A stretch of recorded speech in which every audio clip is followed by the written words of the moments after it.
Le corps, c'est censé être ton armure. Moi, il m'avait toujours protégé, toujours obéi. Depuis l'âge de 14 ans où j'ai commencé à faire des pompes et des abdos dans ma chambre, j'ai forgé mon corps à la sueur, à la douleur, à la discipline et un jour, il m'a lâché. C'était en décembre 2017, j'étais au sommet de ma carrière professionnelle et je me fais opérer d'une hernie discale que je traînais depuis l'âge de 14 ans. Jusque-là, rien d'extraordinaire sur le papier, juste finalement une routine pour un mec qui a tout donné pendant des années, mais sauf que l'opération tourne mal, très mal. Et je repars de l'hôpital avec une infection, spondylodicite, une saloperie que j'ai chopée là-bas. Et là, ça commence, la descente aux enfers. Donc 3 mois allongés, sans pouvoir bouger de mon lit d'hôpital, sans même pouvoir me tourner, sans même pouvoir aller faire mes besoins. J'avais mal tout le temps, même sous morphine. Ensuite, on m'a déplacé sur un fauteuil roulant pour aller prendre l'air de temps en temps. J'étais incapable de faire quoi que ce soit tout seul. Et les médecins pensaient que c'était simplement un œdème post-opératoire. Et en fait, j'étais en train tout simplement de me faire ronger la colonne vertébrale par cette saloperie de bactéries. Et donc c'est moi qui ai décidé de changer d'hôpital parce que je savais que quelque chose n'allait pas. Et c'est là, dans ce nouvel hôpital, que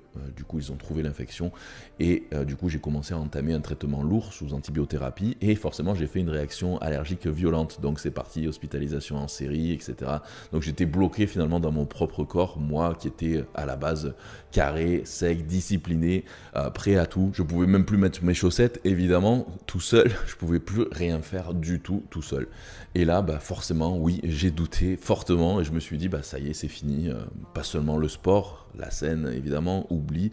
Mais ça, j'ai vu un grand vide. J'ai vu rien en fait, et je t'assure, ça c'est vraiment flippant quand t'as passé ta vie à courir, à chercher à te dépasser, à pousser, à avancer, mais quelque part en fait il y a un truc en moi qui refusait de finir comme ça. Alors j'ai recommencé doucement, tout simplement. Quand j'ai pu sortir de l'hôpital avec mon déambulateur, je faisais des pompes et des dips dessus, puis ensuite j'ai accroché des élastiques dessus, et par la suite je suis reparti en salle, du coup d'abord en m'entraînant sur des machines guidées, et ensuite c'est Marjorie qui me chargeait les machines du coup petit à petit pour que je puisse recommencer à m'entraîner tout doucement. Et tu sais quoi, 2 ans plus tard, je suis remonté sur scène à San Marino en Italie, sur une scène professionnelle, donc IFBB Pro, et en catégorie classique physique. Donc j'étais pas forcément le meilleur, j'étais pas au top, mais par contre j'étais au top de ma forme. Je voulais juste me prouver en fait que c'était possible, que j'avais pas abandonné.